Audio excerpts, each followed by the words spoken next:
Bet-Seber Seëningsvideos vir Prinsessies wat in bediening staan, week 12. Best of the best. God wil vir ons die best of the best gee. Die belofte in Jesaja bevestig dit oor hoe hy vir ons 'n tafel wil voorberei van die beste vetspyse en ou wyn, wat the best of the best beteken. Ek het nou onlangs raak gelees van die Skyline Hotel wat in Kaapstad is, wat blykbaar die duurste hotelkamer het in Suid-Afrika. Dis wat God vir ons wil gee. Iemand het ook nou onlangs aan my voorgestel dat ek my nederige laptop upgrade vir die top of the range Apple notebook. Blykbaar is hulle die beste vir video's maak. So dis my gebed vir 'n Apple notebook. Mag hy ook so konstant vir jou pro-happies gee van die best of the best wat hy vir jou voorberei het. This here is the most stunning, luxurious, double-floor hotel room money can get you in Cape Town. In a crude lab.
Die grootste biblioteek in die Antieke tye was in Egipte, Alexandria, maar dit was verwoes op 'n stadium deur 'n vuur in 'n oorlog. Nou in my romantiese hartjie glo ek dat ons as die Bet-Seber span kan meer geestelike kennis versamel van maniere hoe om werklik hemel op aarde te hê as wat opgesluit was in die verwoeste biblioteek in Alexandria. Ek glo dat God het Godley sparks in ons elkeen geplant. En ek hoop en ek vertrou werklik dat ons die inligting, die intellectual property sal kry direk vanaf die hemelkamers en dit sal afbring aarde toe, van konkrete maniere, van tried and tested maniere hoe om nader aan God te wandel. Nou onlangs op Showmax het ek agtergekom hoeveel koopprogramme daarop ingewerk is. I can only imagine as ons die Bet-Seber span meer en meer TV-reality-programme kan skep van mense wat so snaaks navolg van hoe om werklik die lewe in oorvloedige lewe te doen. Hoe om werklik op unieke maniere daardie pleisters op die einde as te plaas van die emosionele traumas, Prinsessies se hartjies. Bill Gates het 'n nuwe beweging begin met Microsoft wat hy aangebied het vir die wêreld. Wat is ons as die Bet-Seber span die Bill Gates kan wees van emosionele genesing? Wat ook so programme en algoritmes kan skryf wat werklik prinsessies kan help tot volkome genesing. Kan ons sulke groot drome droom soos om die Bill Gates te wees van emosionele genesing?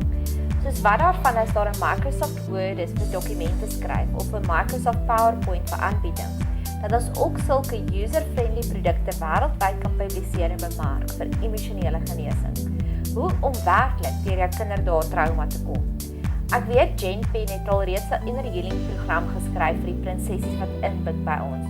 Wat as ons werklik die hele program met die oggendvolonteërs kan skryf om te sê kom ons kyk vorentoe, dis same met Jen Pen se middagprogram wat van die kinderdae traumas uitsorteer. Die arts en crafts kan patenteer en kan bemark reg oor die wêreld. Dit is hoe ons met God se hulp victims kan verander in victors. Kan ons so groot droom soos Bill Gates? Ek het hierdie TED-talk gehoor van Casanova wat die ongesiene behoefte raak gesien het van 'n meisie. Hierdie TED-talk het my so geïnspireer. Wat daarvan as ons ook so begin om die ongesiene behoeftes raak te sien van mense in ons lewens? Dit is my gebed vir ons hierdie week. Mag God so ons oë en ons ore aanraak, dat ons die subtitles kan hoor van mense behoeftes, dat ons ook so die antwoord kan wees op 'n ongesiene behoefte. Mag jy 'n geseënde week hê. The most expert exponent of attention, interest and maintenance was Casanova. not least because Casanova was brilliant at attention and interest, but really bad at maintenance. Casanova was a real figure. He lived in 18th century Venice. He was an adventurer and a nobleman, and is said to be perhaps the most successful seducer of women in history. And he's got the final tip I want to give you at the heart of the secret of seduction. You see, many people think that Casanova would walk into a bar in 18th century Venice, see an attractive member of the opposite sex, and pull like that. But actually, that's not true. He would walk into a bar and see an attractive woman, but then spend many months courting her, as was the courtly custom of the day, before being finally successful. And there is, by the way, an important lesson for us all. If you go into a bar tonight and pull like that, I'm afraid to tell you that's not really a seduction. A seduction is when you meet someone who's disinterested in you, or only mildly interested, and you convert that interest into rabid desire. That's a seduction. And the problem with the modern world and websites and Tinder and apps is it's kind of doing away with the whole seduction idea. And we're losing the skill of seduction with very ominous social implications, in my opinion. Now, the story goes that Casanova walks into a bar one night. She's a gorgeous woman, she's an actress, physically very desirable, falls immediately in love with her, desires her. The actress, besides being physically stunning, has an interesting characteristic. You see, she has a speech impediment, a lisp. She can't say words properly that have the letter R in them. Many of you will know a famous TV presenter here in Britain called Jonathan Ross, whose nickname is Wossy because he has a very similar speech impediment. He can't say words properly that have the letter R. She has this speech impediment. Without really interacting with the actress, Casanova turns on his heels, goes home and does a mysterious thing. He spends the next 3 days and nights writing a play. And this play has a very special feature. It has no words in it with the letter R. 3 days and nights later, he returns to the bar, presents the play to the actress, and the seduction is successful. But here's my pop quiz psychology question for you. You see, what Casanova could have done was he could have said, "Can't help noticing you've got a bit of a speech impediment there. Tell you what, I'll pay for elocution lessons. I'll buy you speech therapy." No one can deny that speech therapy is more pragmatically helpful to the poor actress than a play that has no words in it with a letter R. However, it's the play that's a seductive move. It's the play that's sexy. Why is that? Well, let's look between the lines. What you're really saying when you offer someone speech therapy is, there's something wrong with you, it needs fixing. After it's fixed, then I'll have a relationship with you. That's not a very sexy message. But guess what? It's kind of what we're saying to a lot of people a lot of the time.